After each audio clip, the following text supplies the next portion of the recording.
ሰላም የሀገሬ ልጆች እንደምን አላችሁ? በዛሬው ቪዲዮዬ ደስ ያለኝን ነገር ላካፍላችሁ ወደድኩኝ። ይሄ ምንድን ነው? ወንድማችን አዶናይ ስለ ሲድሮ ያወራው ነገር አስደስቶኛል።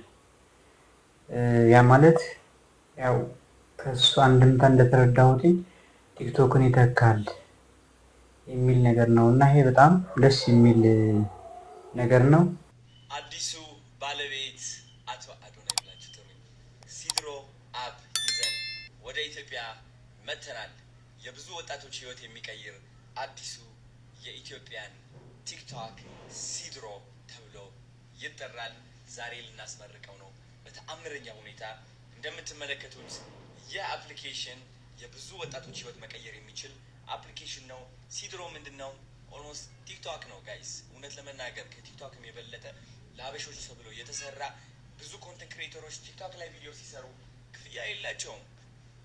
ኢቭን 1 ሚሊዮን ይዞ በገንዘብ የሚቸገሩ በጣም ብዙ ቲክቶከሮች አሉ። ሲድሮ ላይ ግን ያ መሆን አይችልም። በብር መከፈል ትችላላችሁ፣ በዶላር መከፈል ትችላላችሁ። መልካም። በነገራችን ላይ ቴክኖሎጂን እኔ በአንድ አይን የማይ ሰው ነኝ። ያ ማለት ከቴክኖሎጂ ጋር ጸብ ባይኖረኝም ግን የሚዘውሩት አካላት ያስፈሩኛል። ምክንያቱም ለምን መሰላችሁ?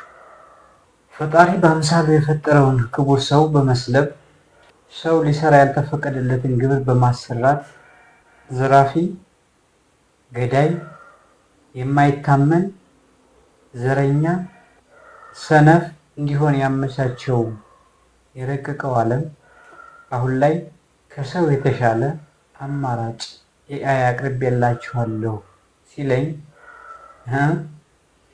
ዘርፉን ምናልባትም በፈጣሪ ሳይሆን በማሽን የተፈጠሩ አካላት የሚዘውሩት ቢሆንስ የሚል ያልተጨበጠ ጥርጣሬ አለኝ።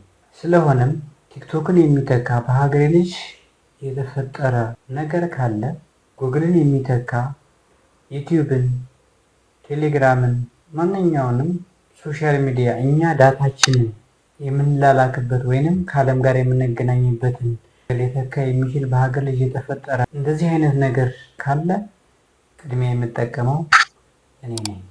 የተፈጠረው ነገር በመንግስት የሚፈጠር በተቃዋሚ የሚፈጠር በኦሮሞ፣ በጉራጌ፣ በአማራ፣ በሲዳሞ፣ በጌዲዮ በማንኛውም አጋር ይፈጠር የሀገሬ ልጅ የፈጠረው እስከሆነ ድረስ ማንኛውንም ነገር የመቀበል አሊያም በዛ የመጠቀም ፍላጎት ነው ያለኝ።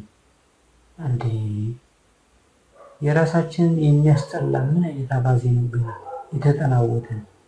የእውነት ይሄ ነገር በጣም ነው የሚያሳስበኝ እና ላለማደጋችን እርስ በርስ የመጠላለፋችንም ምክንያት እንዲህ አይነት ነገሮች ናቸው። ምክንያቱም የውጭ ነገሮችን አምነን እኛ እንደፈለግን አሁን እየተጠቀምን አይደለ? በኋላ ምን እንደሚያመጣብን ሳናቅ። ስለዚህ በሀገራችን ልጅ የተገኘን ግኝት እንዲህ አይነት ነገሮችን ከማድነቅና ከመጠቀም ውጭ ምን ሌላ ቃቂር ማውጣት ሊያስፈልገኝ ይችላል? ምክንያቱም ሀገራችን እንደ ሀገር ማደግ መለወጥ ካስፈለገ ወጣቶቻችንም እንዲበረታቱና ያላቸውን እውቀት ኢንቨስት ማድረግ እንዲችሉ ከተፈለገ እንዲህ አይነት ነገሮችን ማበረታታት፣ መጠቀምና ማሳደግ ግድ ይለናል ማለት ነው። ስለዚህ በሀገር ልጅ ማንኛውም ይሁን የትኛውም አካል ይሁን በሀገር ልጅ የተመረተንና ኢንቨንት የተደረገን ነገር ማጣጣል አስፈላጊ ነው ብዬ ያላምንም። በበኩሌ ይሄ የኔ የግል ፍላጎቴ ነው። ምክንያቱም እኔ በሀገሬ ልጅ የግድ መኩራት አለብኝ።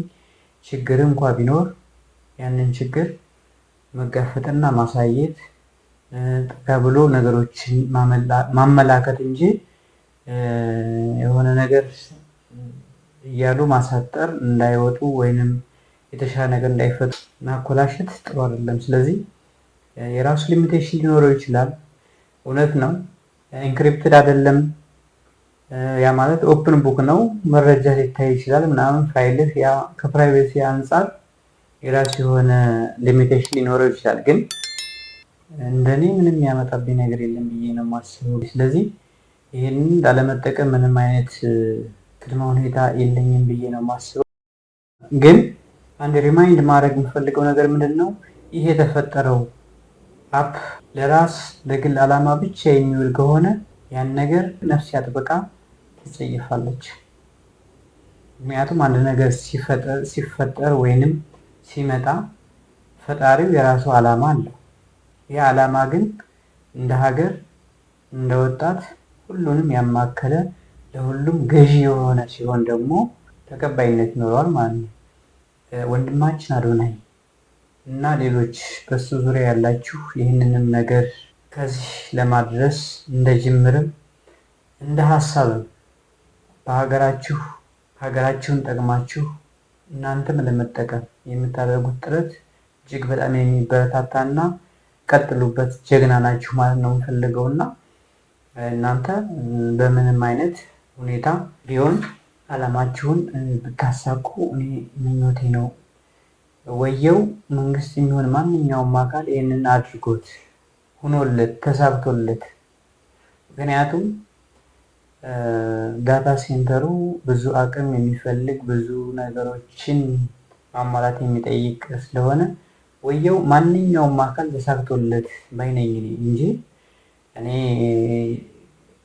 ከውጭ ከሌላ መንግስታት ወይንም ሀገራት ከምጠቀመው ይልቅ በራሴ ምርትና በራሴ እንትን ብጠቀም እመርጣለሁ። ስለዚህ ከዚህ አንጻር ማንም ያሳካው ማንም የሀገሬ ልጅ እስካሳካውና አዲስ ነገር እስካሳይኝ ድረስ በጣም ደስተኛ ነኝ። ምክንያቱም ከውጭ ጥገኝነት የምንላቀቅበትን ነገር ብንፈጥር ቢኖር እኔ መልካም ነው ብዬ ነው የማስበው በበኩሌ። ስለዚህ በራሳችን ልጆች በራሳችን ወጣቶች የሚፈጠረውን ነገር አፕሪሺየት አድርጌ ለመጠቀም ዝግጁ ነኝ ማለት እወዳለሁኝ። ሀገሬ ሁልጊዜም ሰው አላት። ሰው እውቀት ያለው ጥበብ ያለው አላጣችም። ግን ከውሃው ሊወጣ ብቅ ሲል የሚያደፍቅ በዝቶባት እንጂ። ስለዚህ እንዲህ አይነት ነገሮች ሲመጡ ከመቃወምና መልሶ እዛው ከማሸማቀቅ ይልቅ ትንሽ ብንረጋጋ የሚል ሀሳብ መስጠት እፈልጋለሁ። በመጨረሻ አንድ ምክር ማስተላለፍ እፈልጋለሁ። የእውነት ሀገራችሁን የምትወዱ ከሆነ ለዚህ ምስኪን ሕዝብ የምታስቡ ከሆነና ሀገራችን ልትለወጥ ሌላው የደረሰበት እንድትደርስ ከተፈለገ እንዲህ አይነት በሀገር ልጆች የሚመረትን በራስ አቅም የሚመጣንና የሚፈጠርን ነገር ማበረታታት ብንችል ብናግዝ፣ ካልቻልን ግን እንቅፋት ባለመሆን ብንተባበር መልካም ነው የሚል ጽኑ ምክር ማስተላለፍ እፈልጋለሁ። ስለዚህ በሆነውና ሊሆን ባስበው ነገር እጅግ በጣም ደስተኛ ነኝ። በምክንያት እንኖር። እወዳችኋለሁ። ሰላሙን